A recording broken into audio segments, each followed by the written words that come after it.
Bonjour à toutes et à tous et bienvenue dans cette nouvelle vidéo. Aujourd'hui, je vais vous présenter un denier de Marc Aurèle. Bien évidemment, n'oubliez pas de vous abonner à cette chaîne YouTube et on est parti. Donc déjà, avant toute chose, avant de vous présenter la monnaie en question, nous allons parler du personnage sur la monnaie, à savoir Marc Aurèle. Donc, Marc Aurèle est un empereur romain de la dynastie des Antonins. Il a régné de 161 à 180 après Jésus-Christ et il est le successeur d'Antonin le Pieux. Tout commence lorsque Hadrien, encore empereur romain à ce moment-là, est sur le point de mourir. Ça commence bien. En fait, il demande tout simplement à son successeur, Antonin le Pieux, d'adopter Lucius Verus et Marc Aurèle. Antonin le Pieux va accepter et va donc les adopter. Et ainsi, ils vont devenir les successeurs d'Antonin le Pieux. Ainsi, lorsqu'Antonin le Pieux meurt en 161 après Jésus-Christ, eh bien tout simplement, ce sont deux empereurs romains qui vont monter sur le trône. Donc, je vous le rappelle une nouvelle fois, Lucius Verus et Marc Aurèle. Ainsi, le règne de Marc Aurèle est divisé en deux parties. Il y a d'abord la première partie dans laquelle il va régner avec un autre empereur, et il va y avoir une partie dans laquelle il va régner seul.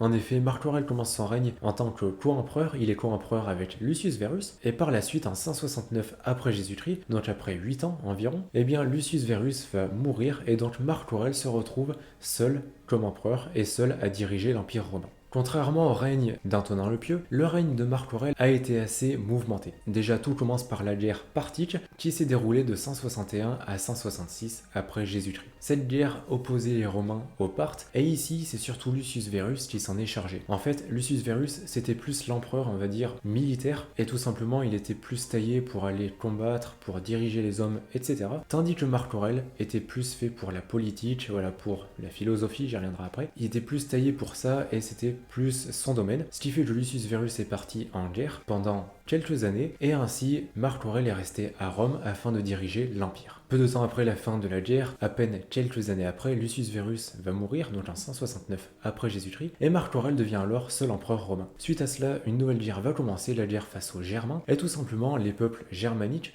vont décider d'envahir l'Empire romain. Il va donc y avoir différentes guerres, différentes batailles, il va y avoir une trêve, la guerre va recommencer peu après, etc. Et donc c'est une guerre qui au final ne s'arrête jamais en fait, elle se met en pause de temps en temps, mais elle ne s'arrête jamais réellement, et c'est l'un des événements les plus marquants du règne de Marc Aurèle, parce que tout simplement c'est quelque chose qui lui a pris vraiment énormément de temps dans sa vie, et même lorsqu'il était dans les derniers mois de sa vie, il était encore au front face aux envahisseurs, et voilà, c'est vraiment quelque chose qui a pris une grande partie dans son règne. Mais justement, si on en revient à son règne, il y avait donc les différentes invasions, mais il y avait autre chose de plus naturel, la peste. Le règne de Marc Aurèle a été gravement marqué par la peste, et d'ailleurs cette dernière est surnommée la peste antonine par rapport aux Antonins bien évidemment. Elle s'est tenue de 165 à 180 après Jésus-Christ, et l'épidémie aurait, selon certaines sources et tout ça, dites-vous bien qu'après ce sont des chiffres à prendre avec des pincettes, mais cette épidémie aurait tué entre 5 et 10 millions de personnes, ce qui est vraiment énorme en sachant qu'à cette époque-là, l'Empire devait compter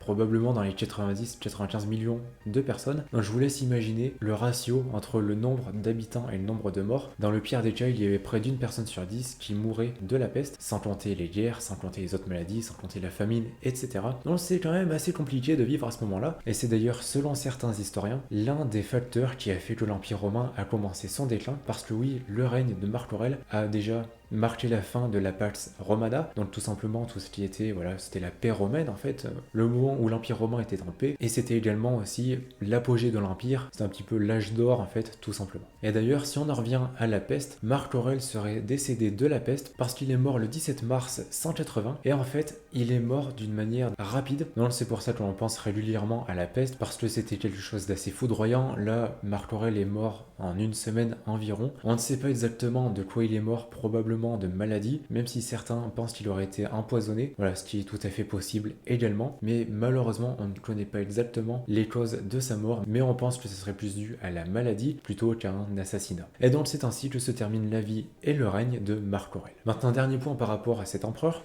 c'est un empereur qui est aujourd'hui quand même relativement connu, puisque tout simplement c'était un empereur philosophe, il aimait la philosophie, c'était un stoïcien. Après, désolé, mais je n'y connais pas non plus grand chose en philosophie, mais quoi qu'il en soit, voilà, c'était quelqu'un qui écrivait, qui était assez investi là-dedans. Et d'ailleurs, il y a un livre de Marc Aurèle qui est très connu aujourd'hui, qui est tout simplement pensé pour moi-même, et c'est d'ailleurs grâce à ce livre, principalement, que beaucoup de personnes le connaissent encore aujourd'hui. Donc voilà, par rapport au point historique sur Marc Aurèle, désormais revenons-en à la monnaie. Donc, comme je vous le disais dans l'intro de cette vidéo, cette monnaie est un denier de Marc Aurèle, et donc il s'agit d'une monnaie bien évidemment constituée d'argent. Celle-ci mesure 18 mm de diamètre pour 2,85 g.